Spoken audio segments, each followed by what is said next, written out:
September 9, 1971. A prison in upstate New York became the site of the bloodiest prison confrontation in American history. 43 people died. Hundreds were injured. And the truth about what happened was buried for decades. This is not a story about criminals.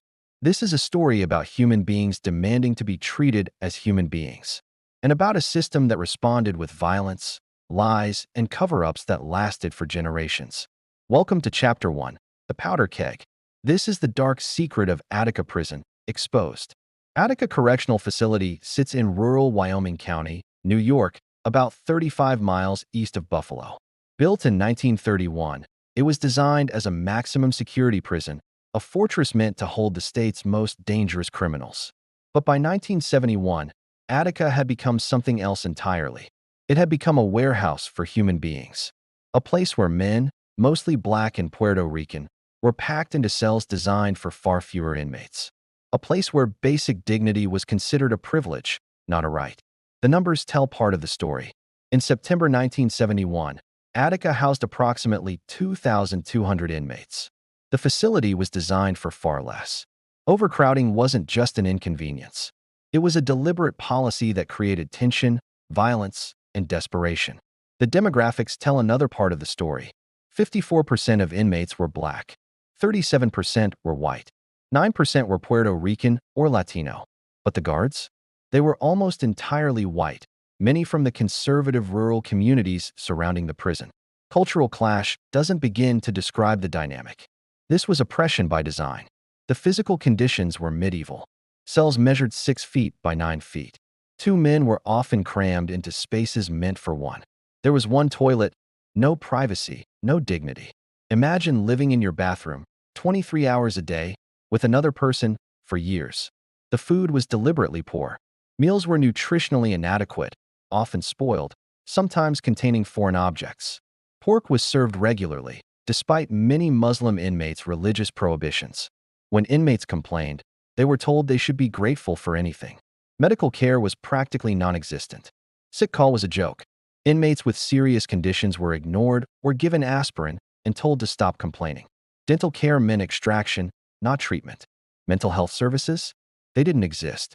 But the physical conditions, as horrific as they were, weren't the worst part. The worst part was the systematic dehumanization. The daily reminders that you were not considered a person, that you had no rights, that your suffering was entertainment for the guards who controlled every aspect of your existence. The guards at Attica operated with near-total impunity.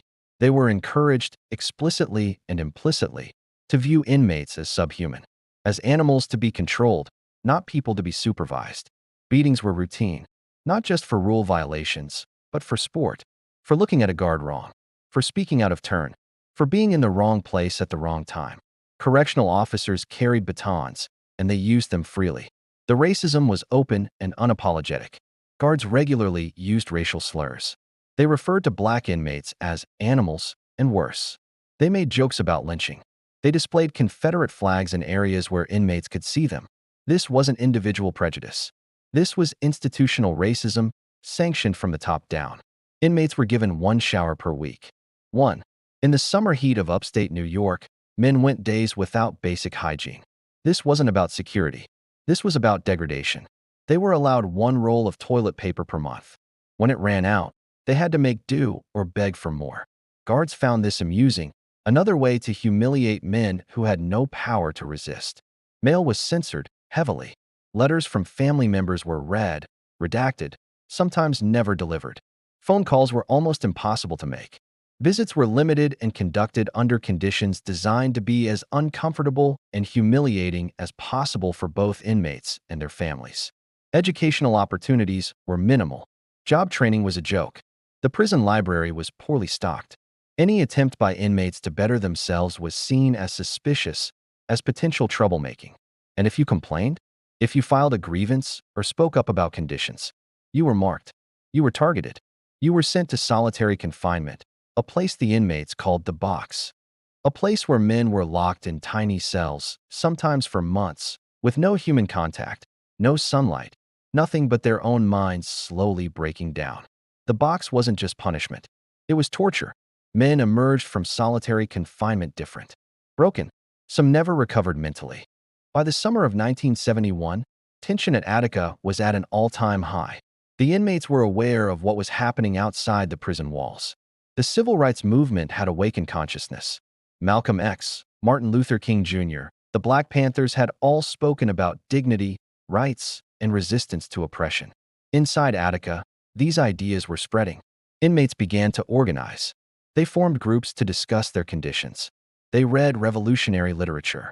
They began to see themselves not as criminals deserving punishment, but as human beings deserving respect. In July 1971, a group of inmates presented prison officials with a list of demands. These weren't radical requests.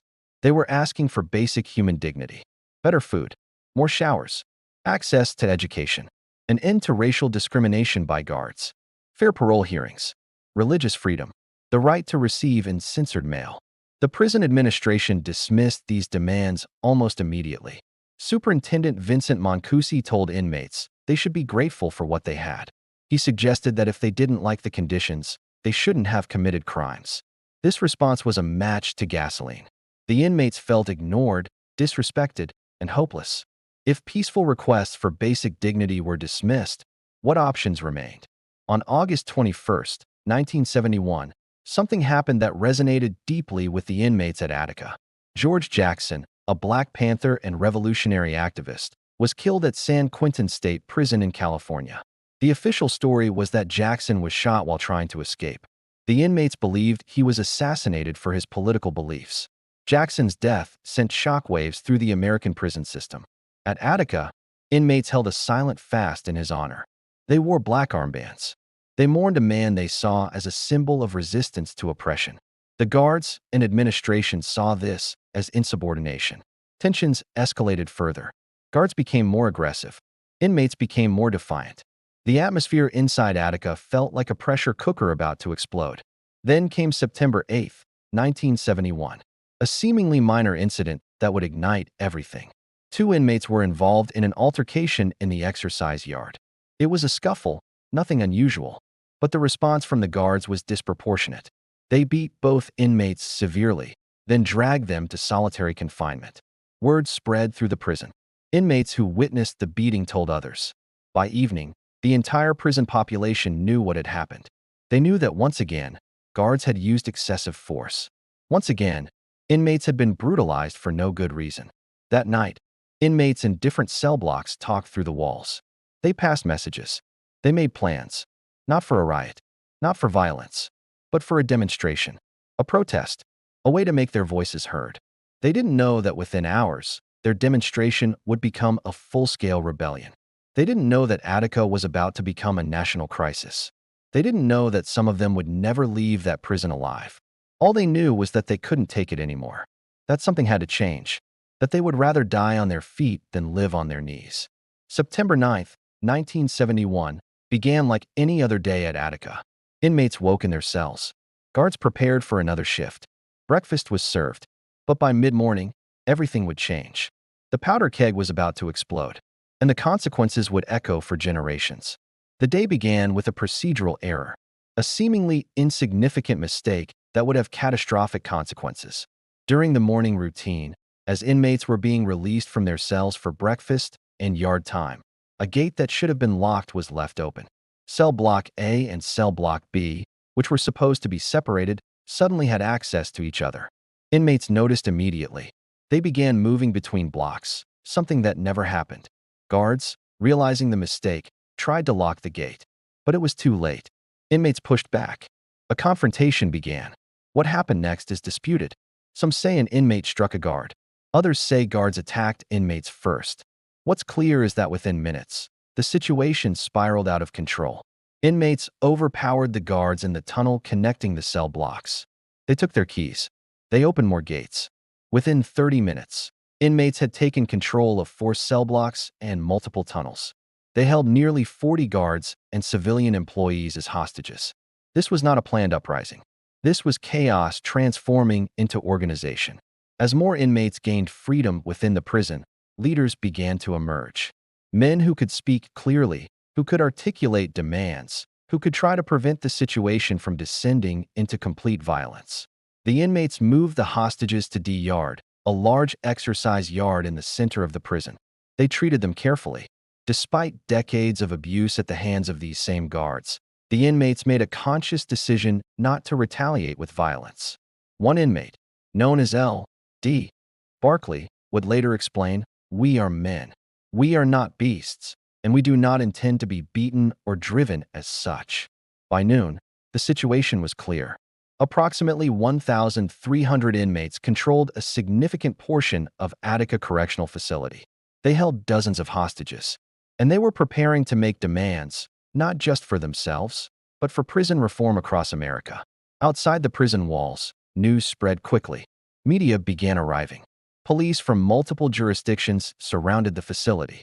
State officials in Albany received urgent calls. This was not just a prison disturbance. This was a crisis. Inside D Yard, the inmates organized themselves with remarkable discipline. They established security to protect the hostages. They created a leadership structure to negotiate. They assigned roles. Some men would guard, others would prepare food, others would handle medical needs. They also prepared their list of demands. 28 specific requests, later expanded to 33. Reading them today, they seem shockingly reasonable. They asked for things like adequate food, religious freedom, an end to censorship, better medical care, and fair parole hearings. But one demand was particularly important, and it would prove to be their downfall. They demanded complete amnesty for their actions during the uprising. They wanted assurance that no one would be prosecuted for taking control of the prison. The state of New York would never agree to this demand. And without amnesty, the inmates knew they faced severe retaliation. They were trapped between returning to the brutal conditions they escaped and facing unknown consequences for their rebellion. And so, as September 9th turned to September 10th, Attica Correctional Facility became the center of national attention. Inside D Yard, over 1,000 inmates held dozens of hostages and demanded to be treated as human beings.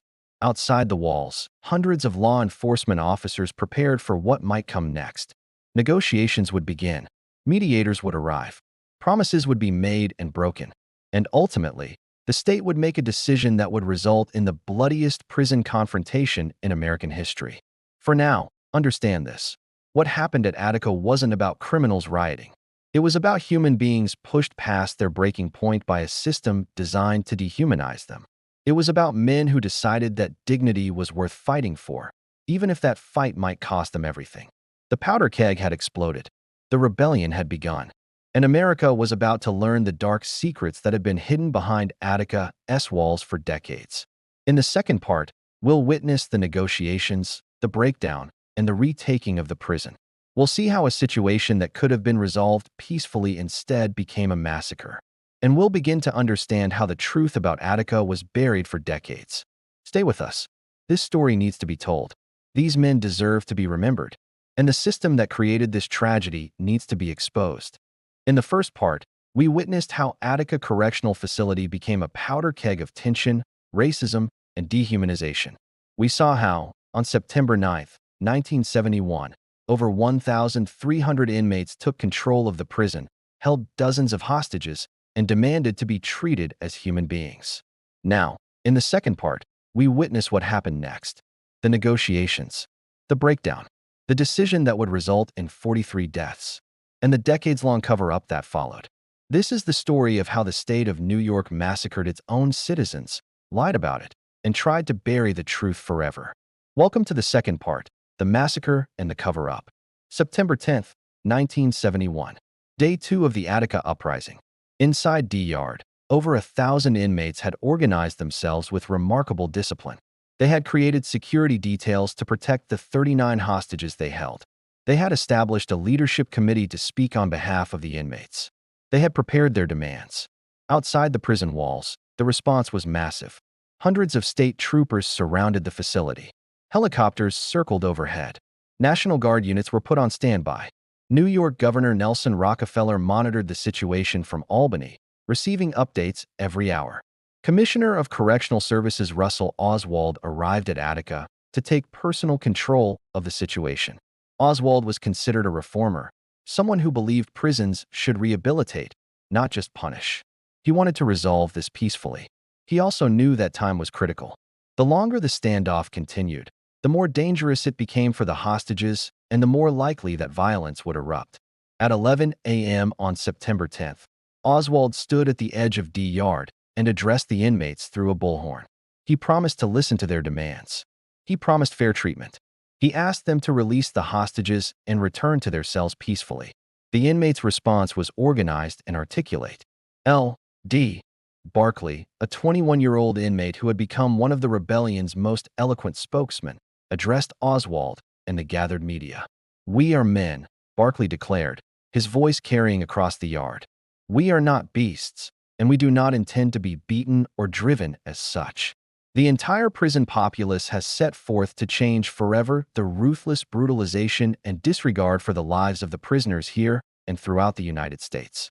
What has happened here is but the sound before the fury of those who are oppressed." The inmates presented their 28 demands, which would eventually expand to 33. These demands were read aloud, in front of cameras, for the world to hear. They demanded adequate food and water. They demanded religious freedom, including the right to practice Islam without interference. They demanded an end to censorship of newspapers and mail. They demanded access to education and job training. They demanded fair parole hearings. They demanded an end to physical brutality by guards. They demanded adequate medical care. Reading these demands today, they seem shockingly reasonable. These weren't demands for freedom. These were demands for basic human dignity. But there was one demand that would prove impossible: complete amnesty for all participants in the uprising. The inmates knew that without amnesty, they faced severe retaliation. They had taken control of a prison. They had held hostages. The state would make them pay unless they had guarantees of protection. Oswald listened. He took notes. He promised to consider their demands. Then he returned to his command post to consult with his superiors. The inmates didn't trust Oswald or any state official. They had been lied to, brutalized, and betrayed too many times. So they made a smart strategic decision. They demanded outside observers. Independent people who could witness the negotiations, verify any agreements, and hold the state accountable. Oswald agreed to this demand. Over the next 2 days, a remarkable group of observers arrived at Attica. Bobby Seale, co-founder of the Black Panther Party, came to observe. William Kunstler, the famous civil rights attorney, arrived to provide legal counsel. Congressman Herman Badillo, the first Puerto Rican-born member of Congress, traveled from New York City. Journalists, including Tom Wicker of the New York Times, were allowed into D Yard to witness the situation firsthand. These observers entered D Yard on September 10th and 11th. What they saw shocked them. The inmates had not harmed the hostages.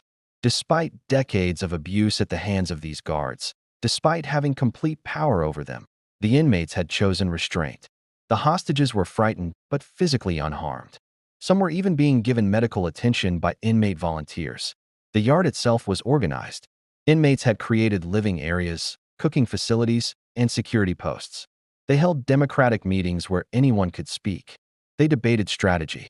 They discussed philosophy and politics. They were demonstrating that, given the opportunity, they could govern themselves peacefully. The observers also heard testimony from inmates about the conditions that had led to the uprising. Stories of beatings, racism, medical neglect, and systematic dehumanization.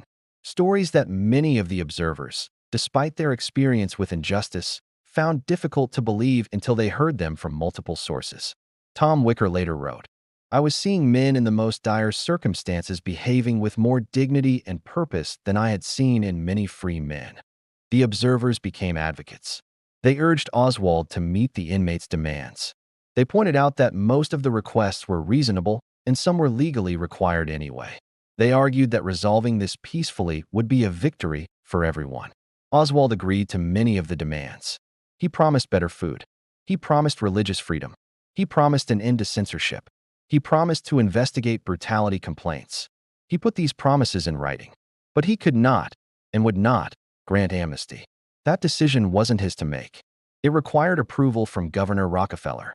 And Rockefeller, facing a tough re-election campaign and worried about appearing soft on crime, refused to even consider it. September 11th, 1971. Day 3 of the uprising. Negotiations continued, but progress stalled on the amnesty issue. The inmates insisted they needed protection from retaliation. The state insisted it couldn't promise amnesty for criminal acts. It was a deadlock. Both sides had logical positions, but neither could compromise without losing everything. Then came devastating news. One of the hostages, guard William Quinn, who had been severely beaten during the initial uprising, died from his injuries. His death changed everything. Now, someone had been killed during the uprising. Even if unintentionally, even if in the chaos of the initial breakout, an officer was dead.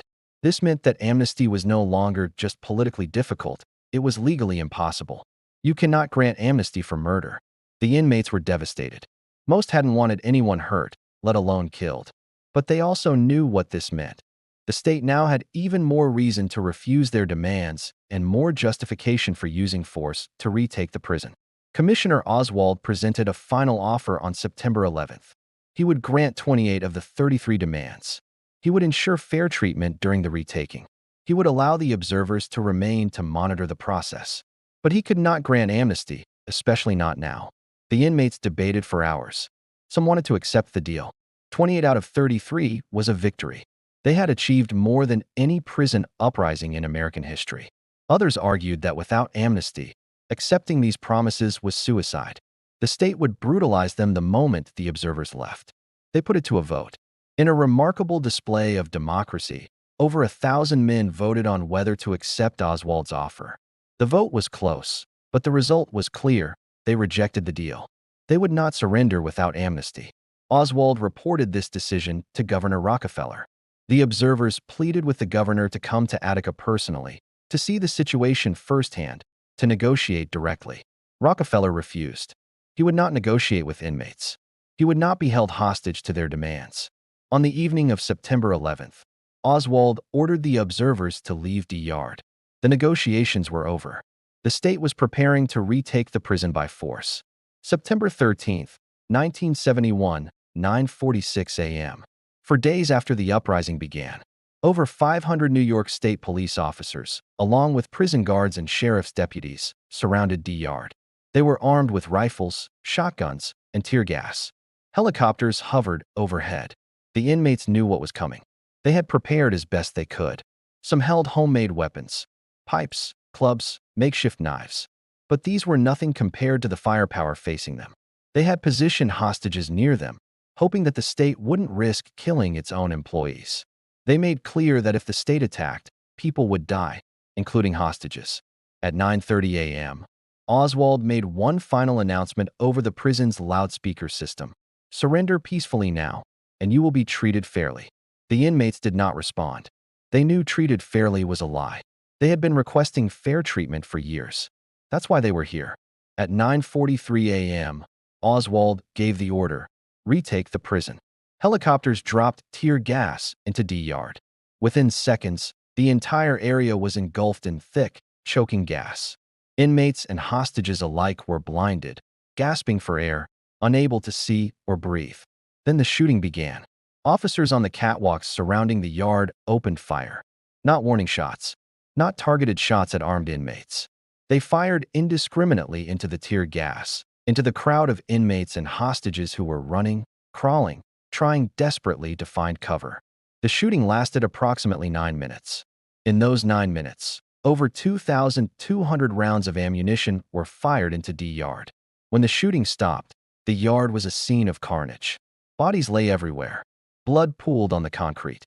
Men who weren't dead were screaming in agony, begging for help. The tear gas was so thick that officers entering the yard couldn't see the extent of the casualties. 39 people died in D Yard that day. 29 inmates and 10 hostages. Every single one was killed by police gunfire, not by inmates. The hostages that the inmates had protected for 4 days were killed by the state's bullets. Dozens more were seriously wounded. Some would die later from their injuries. Others would carry the physical scars for the rest of their lives. The official story, released within hours, was a lie. Officials claimed that inmates had killed the hostages. They said throats had been slashed. They said hostages had been castrated. They said inmates had gone on a murderous rampage during the retaking. The media reported these claims as fact. Headlines across the country screamed about inmates murdering hostages in brutal fashion. But autopsies would later reveal the truth. Every single person who died in D Yard was killed by gunfire from state weapons. Not one hostage had their throats slashed. Not one was castrated. These were fabrications, lies designed to justify the massacre and demonize the inmates. The shooting stopped, but the violence did not. As surviving inmates lay wounded in D-Yard, as they surrendered and lay face down on the ground, officers began to exact revenge. What happened over the next hours was systematic brutality, witnessed by medical personnel and observers who hadn't yet left the facility. Inmates were forced to strip naked and run a gauntlet of officers who beat them with batons as they passed. They were made to crawl on their stomachs over broken glass. They were forced to lie in positions designed to cause maximum pain for hours. Officers singled out the leaders and those identified as troublemakers for special treatment. Some were beaten so severely they required hospitalization. Others were tortured, cigarettes burned into their skin, threats made against their families, mock executions performed. Dr. Warren Hansen, a physician who treated inmates after the retaking, later testified, "I have never seen such a wholesale disregard for human life.